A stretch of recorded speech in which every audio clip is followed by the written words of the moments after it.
Hello, everybody, and welcome back to the Lex Talks Stuff Podcast, the podcast where I talk about whatever I want. And today, I am going to be talking about Marvel animated movies that I want to see. So, I do have an article here, but before I get into that, I just wanted to talk a second about um like one of my favorite, no, some of my favorite animated movies from Marvel. Not that are not just Into the Spider-Verse, even though those are in fact amazing, but there are also a few direct-to-DVD animated ones. People think DC only did that. No, Marvel's done that too. They did that with Lionsgate, but it didn't last very long. And so from there, um, look, some of my favorites include, the Hulk versus animated movie where Hulk, well, it's a two in one where it's like 45 minutes for each one where it's Hulk versus Thor and Hulk versus Wolverine. I like them both a lot, and they're both done by Chris Yost, who many people might know for Avengers Earth's Mightiest Heroes, which is one of my favorite cartoons of all time. And so from there, I also really dug the next Avengers, the Heroes of Tomorrow. Like, I thought that one was really good, and I wish more people that had gotten to see it. Like, I liked the idea of seeing like the next generation of the Avengers, like seeing what their kids would look like. Because I feel like Marvel doesn't really put an emphasis on legacy other than like the characters, like they don't quite pass down the mantles. And when they do, it feels kind of forced. I always felt like DC did that better. And another one of my favorites is the Planet Hulk one. Like, if you don't remember this, I remember watching it on Disney XD when I was a kid, which that throws it back. Like, this was before like the MCU. They did like a Planet Hulk movie, and it was pretty dope. I really liked it. I like that one. Yeah, granted, they changed the comic a bit, but overall, it's pretty epic. I love it a lot. And the rest are just kind of forgettable. I mean, I do like the Ultimate Avengers movies. I think they are solid. Like Ultimate Avengers 1 and Ultimate Avengers 2 are good. I'm glad they don't adapt Ultimates verbatim because otherwise they would not be able to make it. Because that Ultimates is such a dark comic. The Ultimate Universe was so dark now that I'm looking back at it and realized the best thing about the Ultimate Universe was Spider-Man. And the rest can kind of fade. I mean, Ultimates was a good read, but I would trust you know, if you want to read these characters for who they are, I don't suggest you read Ultimates because those are a different take on those characters. Like it's like when they rebooted DC with the New 52, they had their New 52 Superman, who was a very different character than the Superman we all know and love.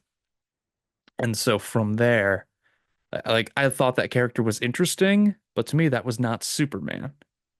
Like, and that's the way I feel about the Ultimates, where it's like these characters are interesting. These are not the Avengers. These are the Ultimates, and I don't love the Ultimates. But enough about me ragging on Mark Millar, where that's probably going to happen later down the line. But I have a CBR article right here that says 10 Marvel comics that would make great animated movies. I've read some of these, and some of these I haven't quite read yet. But I also have my own list that I would like to go over. But I think I'm gonna go with CBRs first. So let's take a look from here. All right, 10 Marvel comics that would make great animated movies. Comics and animation are a natural fit. The two mediums fit together even better than comics and live action films. And DC Comics has taken full advantage of this since 2006.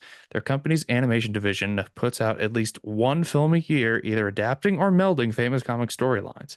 Yeah, although if you've been seeing DC stuff recently, it's not great. I'm just like, I wish they could have tried again. Marvel briefly tried their hand at the same and released a series of 8 animated films. Yeah, there was only 8. Or through Lionsgate, but ceased after Thor: Tales of Asgard in 2011. Wow, really? 2011? God. It's a shame, especially considering how there are plenty of Marvel stories that are unlikely to receive a live action adaptation, but could nevertheless be great films. Absolutely. Number 10, JLA Avengers is too ambitious for live action. They could get away with this.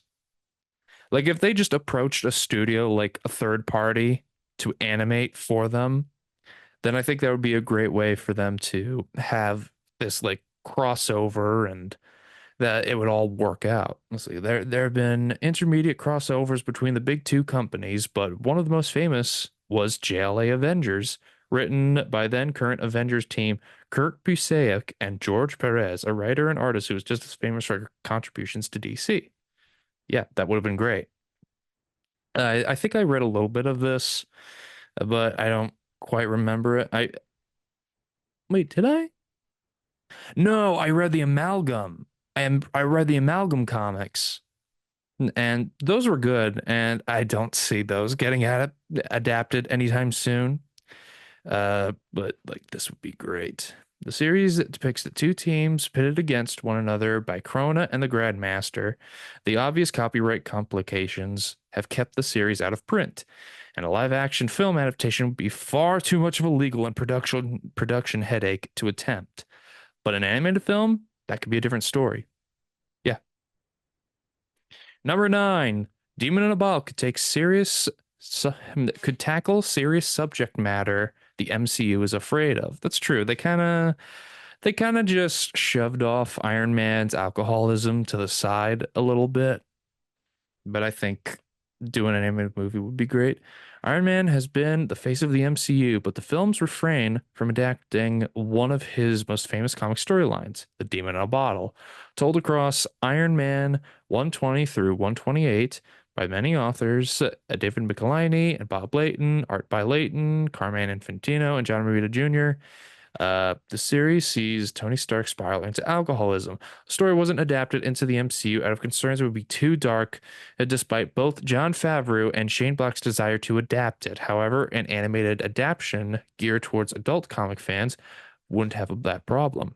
Yeah, and I'm glad that Jon Favreau and Shane Black both tried that. I'm not the biggest fan of Iron Man 3, even though it's grown on me. It's grown on me a little more. But I still love the first Iron Man, and it's really hard to beat.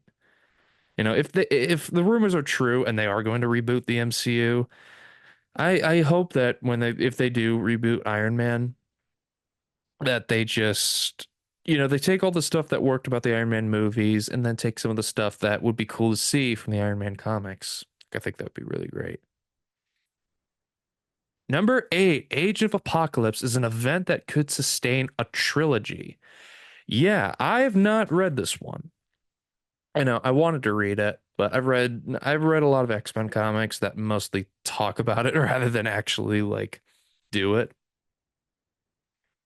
One of the most famous post-Chris Claremont X-Men stories is The Age of Apocalypse. Between 1995 and 1996, the X-Men books were set in an alternate universe where Charles Xavier had died before founding the X-Men.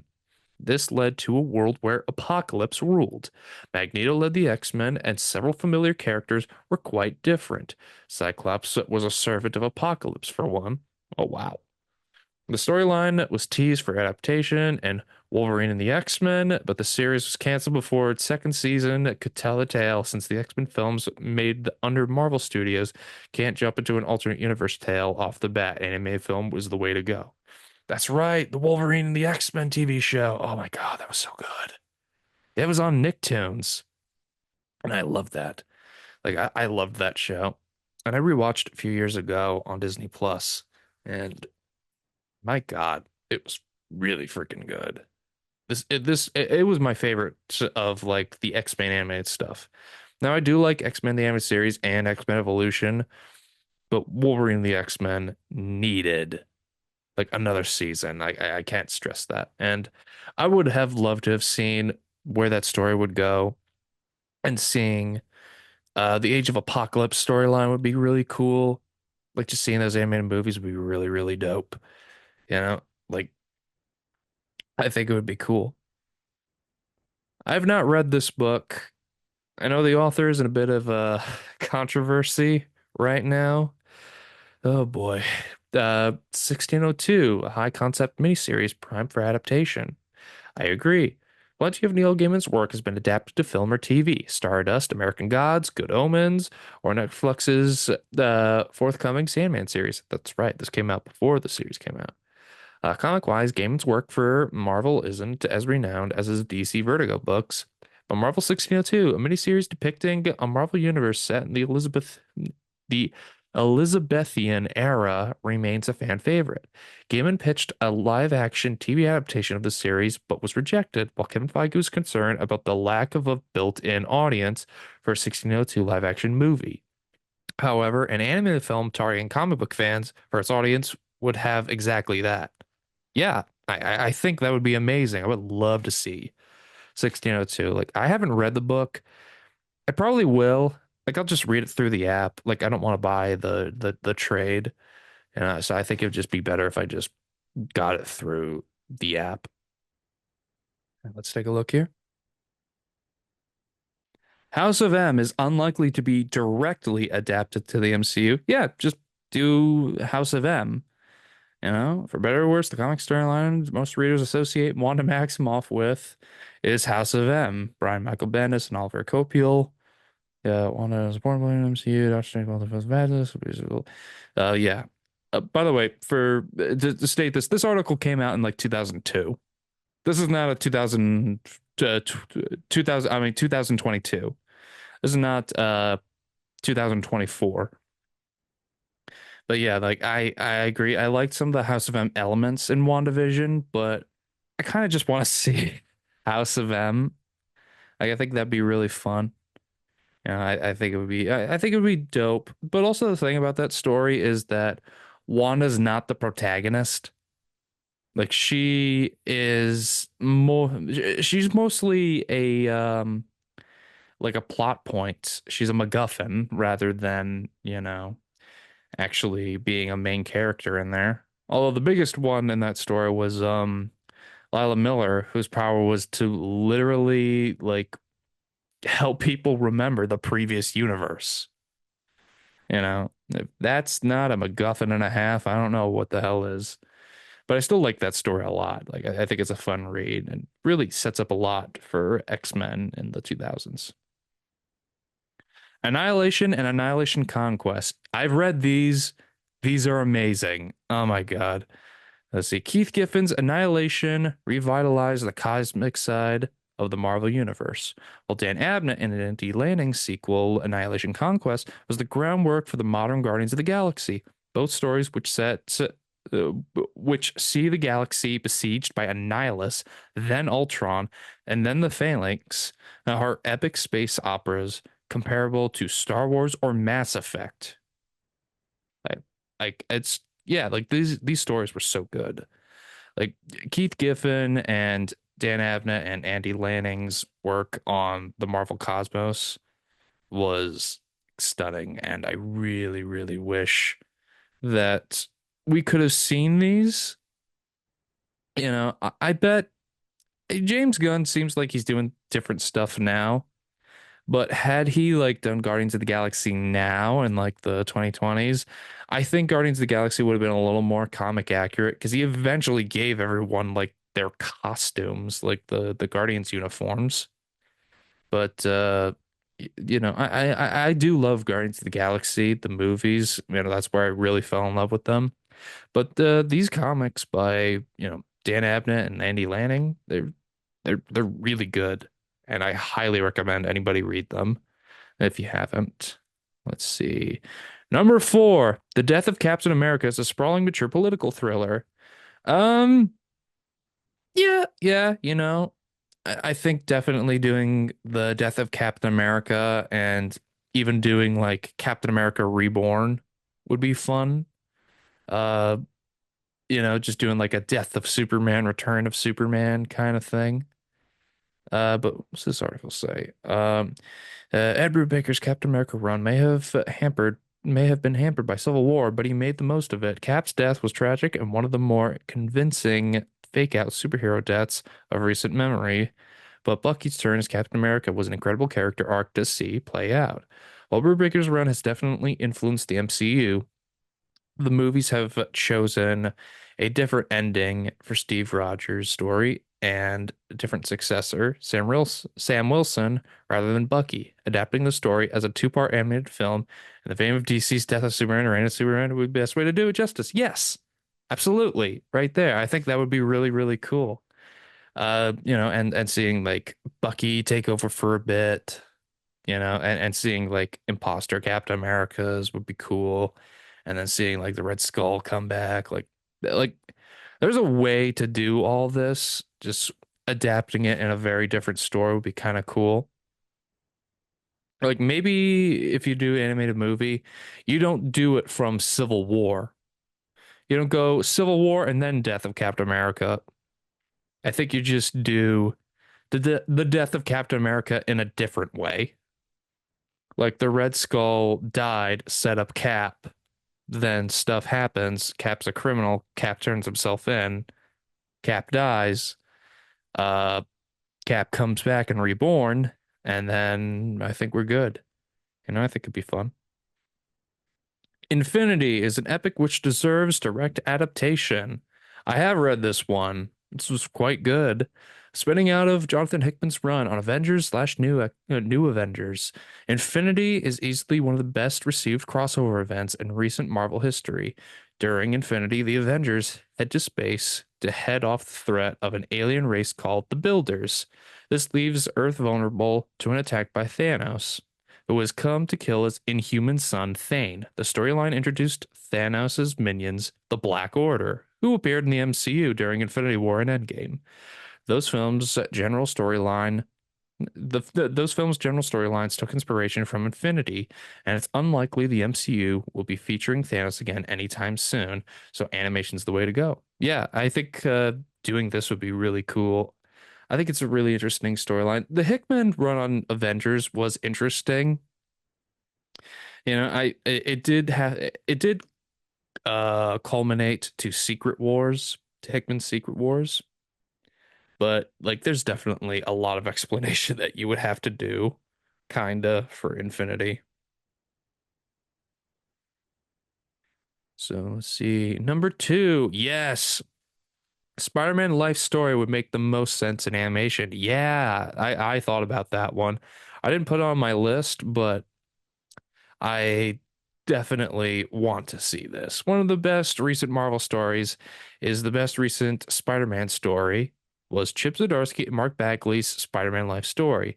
The six-issue miniseries spans decades and tells the saga of Spider-Man if Peter Parker had aged in real time since his 1962 debut. Each issue corresponds for a successive decade.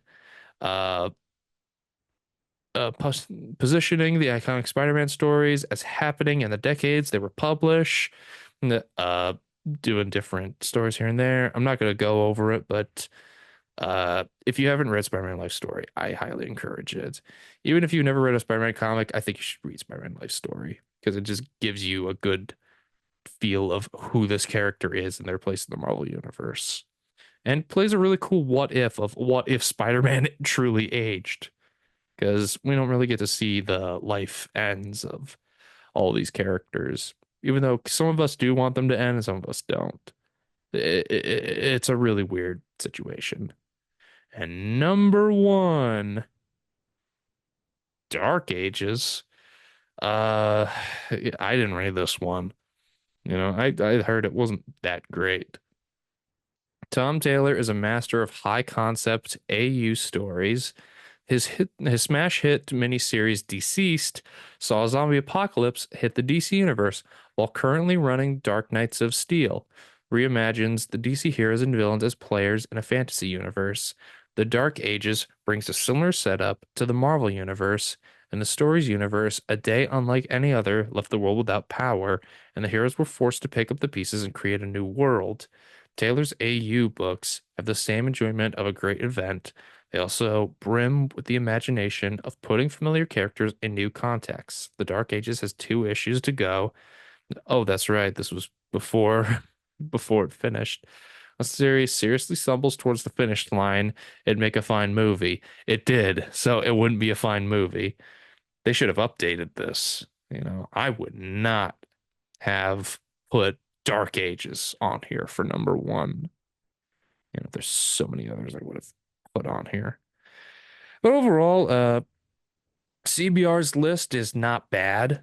A lot of these are great ideas. We share one of them where I'm like, yeah, I'd do that. That would be fun. But yeah, I don't know. Like I think it would just be kind of weird for some of them. I mean, I'm ready to go over like my list and see where that goes. Let's see.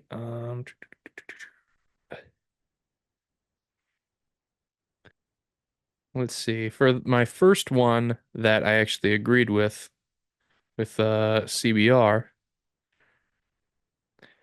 I would say doing Demon in a Bottle would be great. Like it's such a great storyline that I think that anybody that's read it would agree like this would be awesome to see as an animated movie.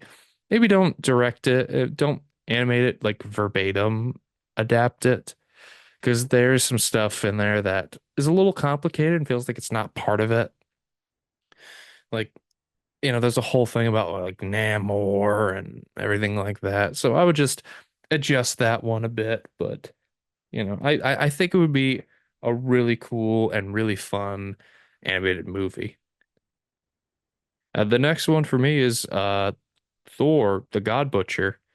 It's one of my favorites and possibly my favorite Thor book. I highly recommend it. It's written by Jason Aaron, drawn by Asad Ribic, and I think that the story was butchered, no pun intended, by Thor: Love and Thunder. Like I think gore was probably one of the worst ones you could have done for a Thor movie for like a silly Thor movie because he's such a dark character. Like I remember I read when that movie was coming out, I didn't see it in theaters. I read the Jason Aaron run and I liked it and then saw the movie and I was like, "Oh, you didn't understand anything about that run, did you?" Like you had no idea what you were doing here, did you?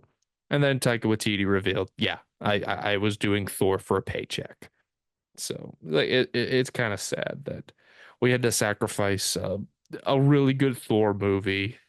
And I understand that sometimes you got to do a job to put food on your plate and a roof over your head and clothes on your back, but like it's still sad that like we could have gotten like a good Thor movie with gore in it. Spider-Man, Kraven's Last Hunt. Like this is a story that I think a lot of people should really read. It's so freaking good. It's so dark, but so good. And I think like we're never gonna see this in live action.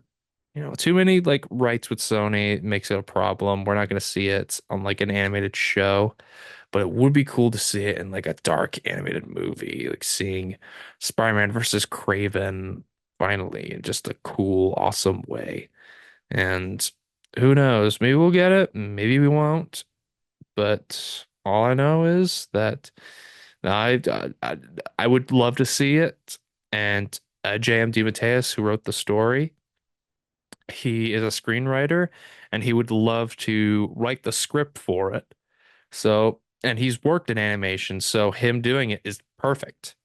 You know, like the writer, the guy is giving you on a silver platter, and he makes peanuts. Like he's not gonna beg for like billions of dollars. He's just gonna be like, give me the chance to write this really cool story. Like, like what the hell? Daredevil Born Again. This story is awesome.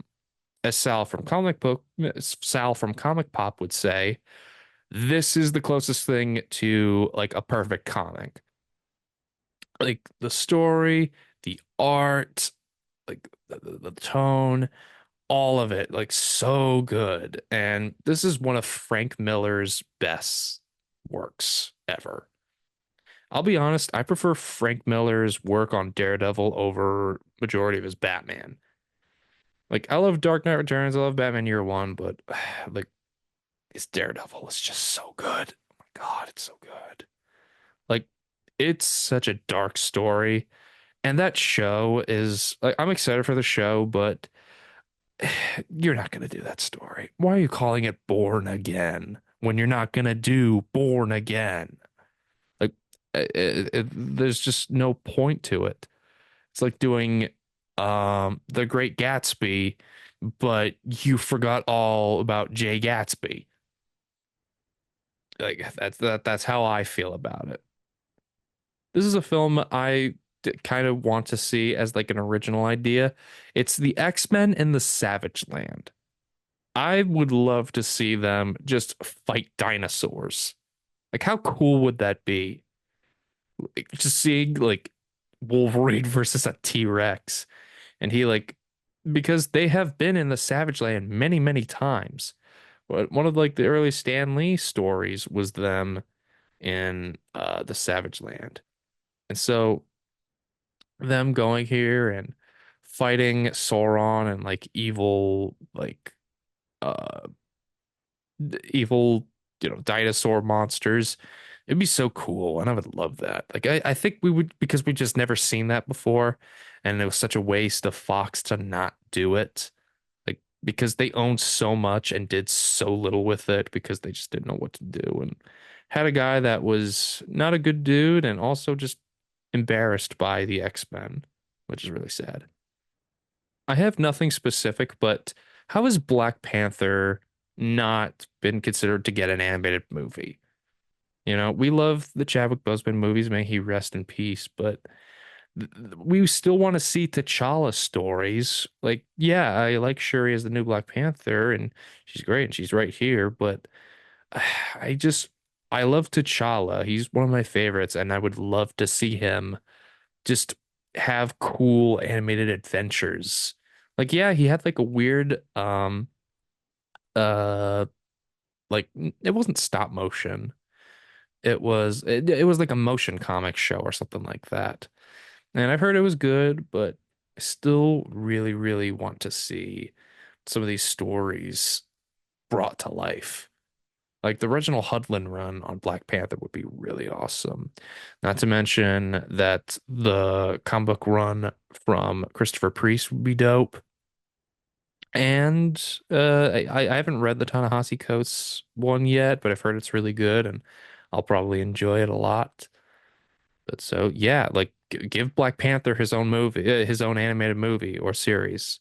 That would be dope. Doctor Strange, Triumph and Torment.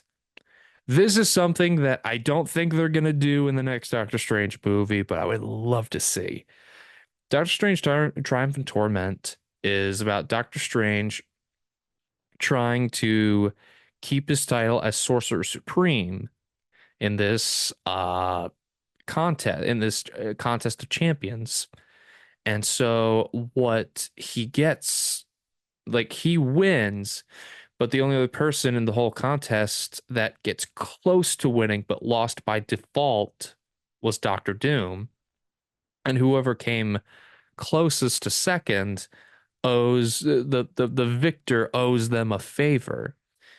And so that person's Doctor Doom. And Doctor Doom says, I want you to help me bring my mother out of hell.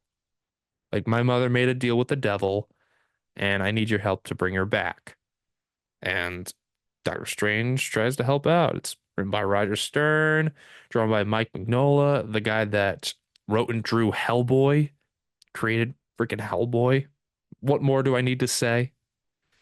But yeah, like this, I don't see this going to be the third Doctor Strange movie. I would like it to, but I don't think that's going to happen. And under the circumstances with Doom right now, I don't think I want that. Um, the Illuminati. How is like the Illuminati? They've been teased in the MCU. We saw a version of them, but they were all killed in Doctor Strange. And even then, some of them were part of it, some of them weren't. You know, we got Reed Richards, Doctor Strange, Black Bolt, and Professor X as part of their teams, but there was no Namor and there was no Iron Man on there. Also, it also would have been weird. I dropped my pencil.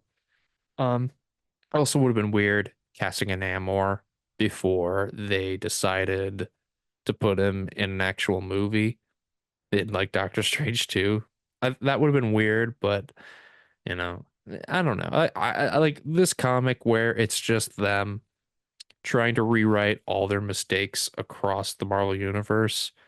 This is kind of cool, and them like secretly being uh this like organization of people that are kind of qualified to make certain decisions, but the question is, should they? And that's something that I think would be really cool. And the comic by Brian Michael Bendis is just so good, I and Jim Chung's art is phenomenal. And I just highly recommend it. So please read it if you haven't. Punisher, just any comic. Just put Punisher and stuff. You know, he has so many cool stories. I don't really read a lot of Punisher stuff, but I do like Frank whenever I see him. I did really like the Jason Aaron uh like little like maxi series of him like taking over the hand, and he, you know, I'm not going to spoil it. I think it's worth the read. I wasn't crazy about the ending. That was me personally. I loved everything up until the ending, but that's just me. It wasn't going where I thought it was, but if you haven't read it, it's absolutely worth it. So please, I am begging you, read that. But yeah, and I will be reading Punisher Max eventually because I have like the first volume of Max on my shelf and I want to try to read it when I can. But so yeah, that's all I've got, you know? Like I think that this is gonna be really good. Like I really hope that Marvel takes some of these suggestions and like does them. Because, you know, I fell in love with Marvel through animation. And seeing these characters' stories come to life through animation would be amazing and would satisfy a lot of comic fans that just aren't happy with the MCU right now. I'm certainly not that happy with it right now, but seeing someone else try something else would be really cool. And you know, I just wish we could get that. But we may not. Who knows? I mean, X-Men 97 opened the gates a little bit. And you know, so let's see where it goes from there. So thank you all for listening, and you know, let me know, is there a story you want to see turn into animated? Is there a character that you want to see become animated? Just let me know, and see you next week. Bye.